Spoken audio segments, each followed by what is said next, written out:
Summertime air rolling on across the Bluegrass State. I'm looking for a little bit of change. I'll let you know if we find it in the 7-day forecast just ahead. U.S. Attorney General Loretta Lynch is in Kentucky today raising awareness about heroin overdoses. You're going to hear from her first at 4.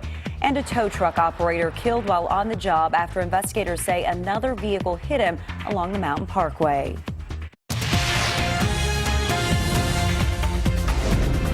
This is WKYT News at 4. And welcome to WKYT News at 4. Amber Philpott reporting our summer-like weather continues across the Bluegrass. Take a look. Here is a live picture now of downtown Lexington, and it doesn't look like those above average temperatures are going anywhere anytime soon. We want to check in now with Chief Meteorologist Chris Bailey. Blue skies today. Yeah, we're seeing a great looking sky that is out there, coming with those temperatures that are still on the toasty side of things. Here, September and blue skies kind of go hand in hand, and you've got it out there today, though typically it comes with a little cooler brand of air. Who wants to be typical anyway, huh? You look at our WKYT weather garden in the background here, blue skies over top, and we have temperatures that are into the mid and upper 80s in northern Kentucky, low 80s across parts of southern and southeastern Kentucky. We go to your Defender radar network. Nothing is going to show up today. Nothing is really going to show up for the next several days. What's left of our tropical storm that is almost regaining status of Julia back on top of the North Carolina coastline is just blocking up the pattern. So that cold front that was to our west yesterday, it's being shunted well to our north. So warm high pressure will continue to be the name of the weather game for the next several days. We'll show you how this pattern is stuck in neutral and see if we can kick it into gear. 7-day forecast, Amber, in about 15 minutes. Chris, we'll see you then. Thank you. U.S. Attorney General Loretta Lynch is in central Kentucky today to raise awareness about the heroin epidemic. Earlier today, she spoke to students at Madison Central High School. Health officials are calling the spike in overdoses a public health crisis. Miranda Combs was there. She joins us now. It is our top story at 4. It was a busy morning at Madison Central High School as Secret Service covered the building and hundreds of students filed in to hear the top law enforcement official in the country speak. One of the panelists is someone we've been following for 2 years as he's recovered from his addiction. Today, he's sat right next to the U.S. Attorney General. Is really encouraging. It really feels like a lot's coming to fruition. Certainly it's not just my work, it's a lot of work of a lot of people. But what it is, it's a lot of clamoring voices. A lot of people shouting out and saying, we're tired of this. We're tired of watching our friends pass away. And Alex Ellswick was one of the panelists sitting next to U.S. Attorney General Loretta Lynch. He was an example of successful rehab in a county struggling with overdose. 600 students listened as Attorney General Lynch talked to them about watching out for each other and explaining how addiction can start. Students asked questions and raised concerns about their future. This county alone has already seen more than 30 overdose deaths this year. Not many in this room had not felt the effects.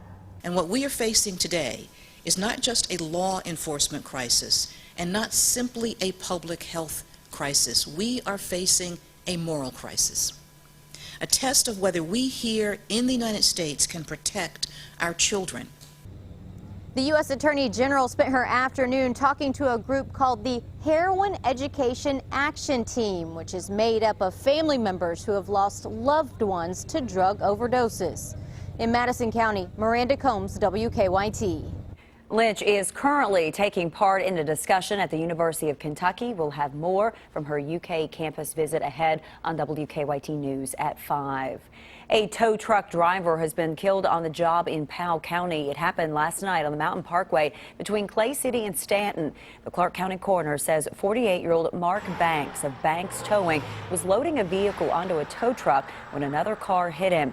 Banks died at a Clark County hospital. The coroner says the other driver was taken to the hospital. That person's name and condition have not been released. We'll have more coming up. We are working on a number of other stories for you on WKYT starting at 4:30. Sam Dick joins us now from the newsroom with a look at some of the news in progress. Good afternoon, Sam. Good afternoon, Amber. The community continues to rally around a Lexington gas station clerk who was shot during attempted robbery. Charles Moore, known as Chuck, was shot multiple times while working at the Marathon station on Lansdowne Drive. Family members say while he's making improvements at UK Hospital, he does have a long road to recovery ahead. Today, his co-workers, thanks to the generosity of some of their customers, finalized details for a fundraiser for Moore set for this Saturday. Tonight at 5:30, you'll hear from the customers about why the clerk is so dear to them. AAA is saying that there's no sense paying a premium for premium gas if your car is designed to run on regular gas. The club did research showing that premium did not increase horsepower or fuel economy. It also didn't reduce emissions or clean engines any better than regular gas. Premium blends can cost around 50 cents per gallon more than regular gas. Coming up at 4:30, Andrea Walker will take a closer look at why AAA says that's money out the tailpipe. That's a quick look at some news in progress. Amber, back to you. Sam, thank you. Now to some stories making headlines across the nation at 4. The day after Ahmad Khan Rahami was taken into custody, investigators are searching for answers to questions about weekend bombings in New York and New Jersey. And even without his cooperation, they're piecing together a profile that's yielding some clues. Karen Kafa is outside University Hospital in Newark, New Jersey, where the suspect remains today. Authorities say they have their man. Now they want answers, trying to determine a motive, a link between seemingly random targets and whether he had any help. So right now, it's we don't have anybody else. But again, this is just a couple of days since this event happened. 28-year-old Ahmad Khan Rahami remains in custody after a dramatic shootout Monday. Investigators say he is directly linked to Saturday blasts in Seaside Park, New Jersey, and in Manhattan's Chelsea neighborhood, where 29 people were injured. On Tuesday, his father told reporters he expressed concern about his son 2 years ago. Why did you call the FBI 2 years because ago? What happened? He's doing bad. He's doing bad? What did he do bad? He stopped my son. He hit my wife, and I put him in the jail 2 years ago. The bombings are being investigated as an act of terror, and investigators want to know if there's a link to a terror group, and if so, which one. Rahami had a notebook on him when he was apprehended, writings making references to terrorists, including the 2013 Boston Marathon bombers, and Anwar al-Awlaki, a Yemeni American and spokesman for al-Qaeda in the Arabian Peninsula, killed by a CIA drone strike in 2011. What his message was, take the battle to the West. You can do this in your own neighborhoods. In Newark, New Jersey, I'm Karen Kafa. The Justice Department has launched an investigation into an officer-involved shooting that killed an unarmed black man.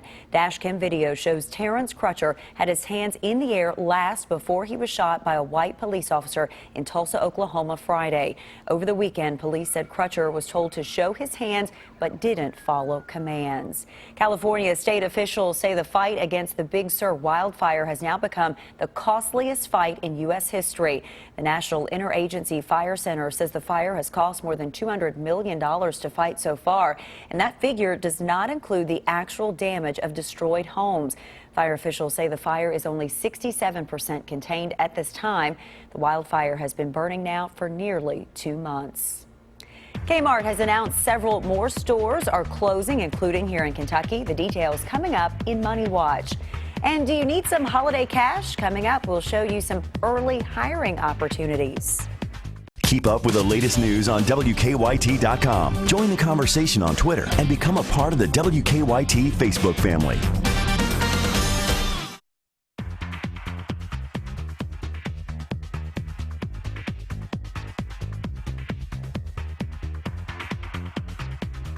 Welcome back in. Kmart is closing more stores, including at least one in Kentucky. That begins today's Money Watch. Business Insider reports Kmart plans to close more than 60 stores in 28 states by January.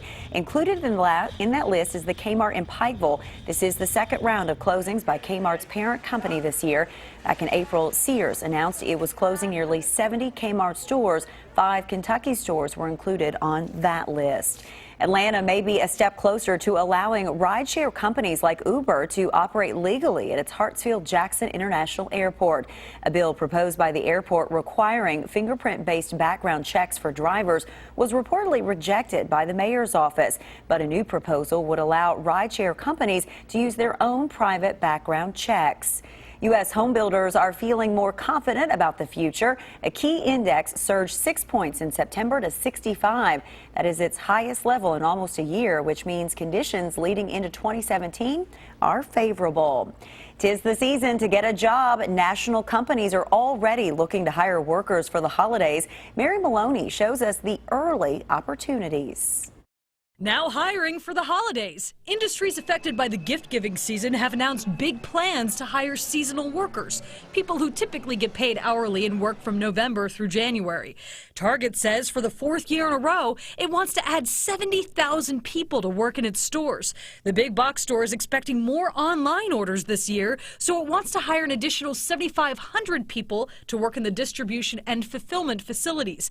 That's roughly 1,000 more people than last year. Toys R Us is also pushing to hire thousands of seasonal workers, and it could translate into something more permanent for some hires.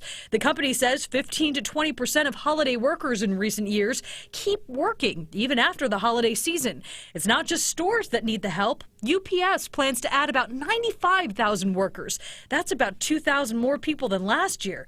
The company says over the last 3 years, nearly 40% of seasonal workers have been hired permanently. If you need a job, go online. Many companies have websites specifically to hire those seasonal workers. For Consumer Watch, I'm Mary Maloney. You can also apply to many seasonal jobs in store. Next month, Target and Toys R Us will have national hiring events at all of their locations. Harry Potter fans looking for a place to live may be in luck. The home used as the Dursley residence where the wizard lived with his aunt and uncle in Harry Potter and the Sorcerer's Stone is up for sale. Located on the outskirts of London, the 3-bedroom home, complete with a room under the stairs, is listed for about $620,000. I'm Deanne Stevens, out and about at the Bluegrass Youth Ballet, where they are preparing for a production of The Sorcerer's Apprentice and The Nightingale. We'll have a preview when we return here on WKYT. It is warm, and for this time of year, how about hot? That rolls on across the region for the next several days. We'll try to find a change, though, in the 7-day forecast when I come back right after the break. Stay here. Now, your hour-by-hour forecast with Chief Meteorologist Chris Bailey. Well, we continue to fight summertime. If you are a fan of fall, and listen, my hand is up because I'm a big-time fan of fall, you're probably not liking all this heat. I'm not going to be grumpy on you, but I'm not liking all this heat. Let's look outside, though. Cheer me up with a good-looking camera view out of southeastern Kentucky. Got the mountains there, 1 or 2 little clouds in the distance, and over the next few weeks, more and more color will begin to show up. A lot of mid and upper 80s across central Kentucky, a lot of low 80s across southern and southeastern parts of the area. So it's a script that is, in terms of temperatures, just kind of flipped. You would expect the south to be a little warmer, right? Not the case. North is actually warmer than the south.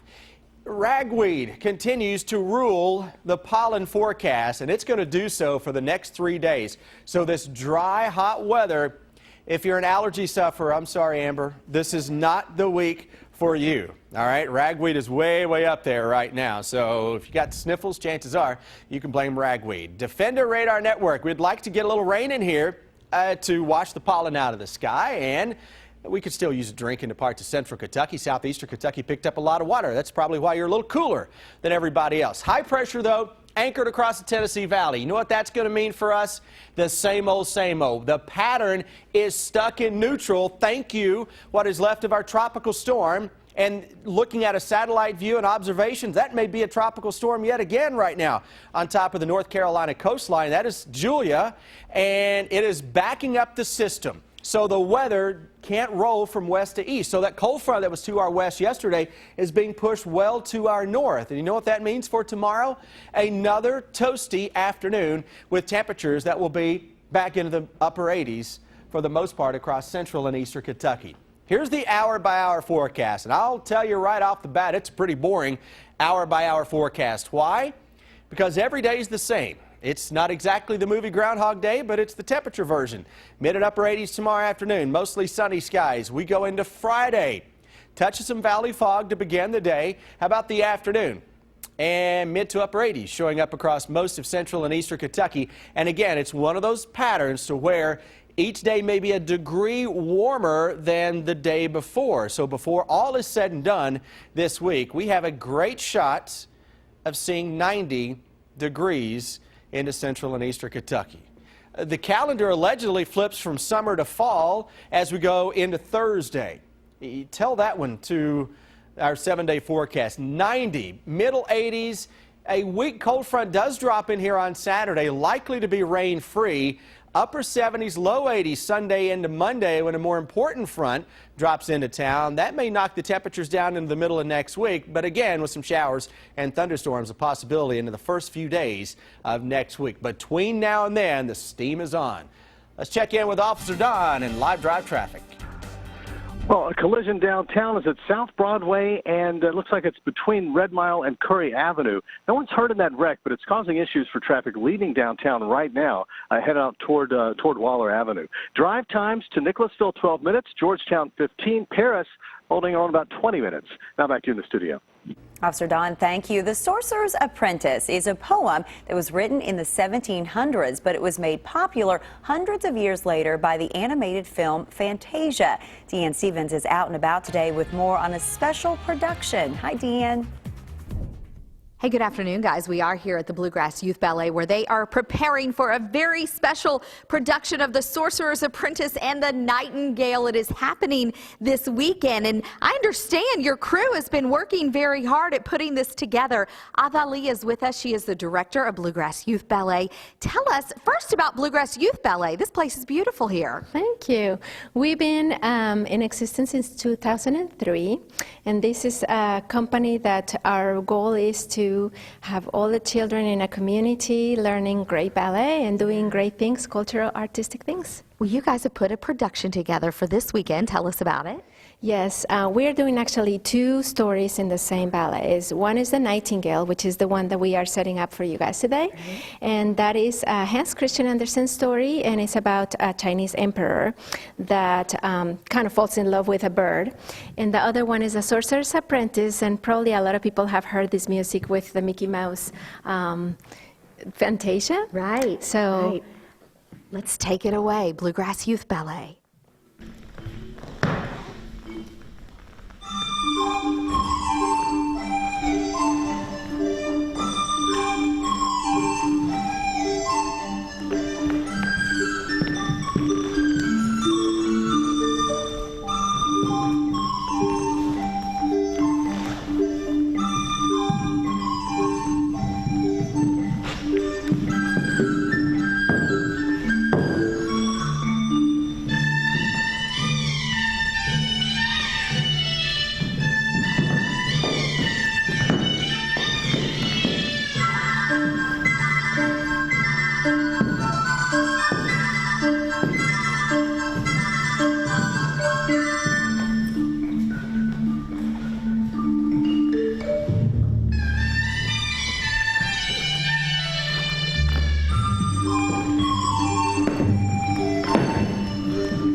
You can get tickets for the Bluegrass Youth Ballet's production this weekend at the Lexington Opera House by calling 859-233-3535. It is happening Friday and Saturday. I'm Deanne Stevens, out and about. Back to you guys.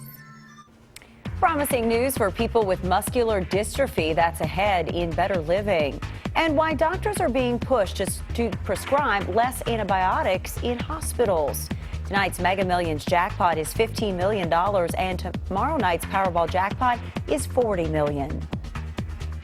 It's time now for Better Living, health, education, and consumer news that impacts your life.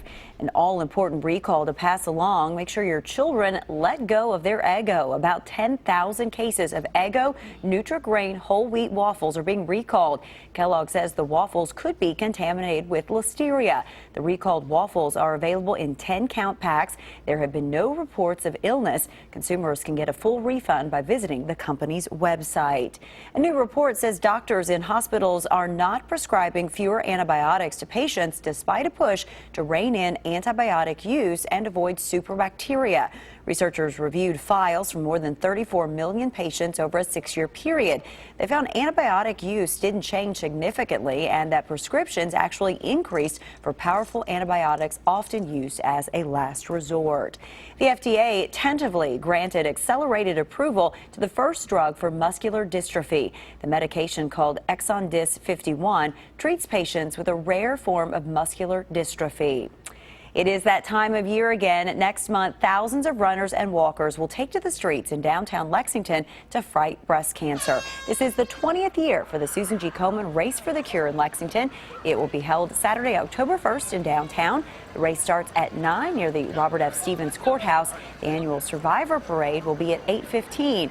You can register now. It's open. You can go to our website, WKYT.com. Just look for the Race for the Cure logo. All right, we want to head over to Chris now for another check of your weather. It's pretty hot to be doing any running right now. Yeah, it is. You know what, though? This time of year, you get, even on hot days, you don't get a whole lot of humidity.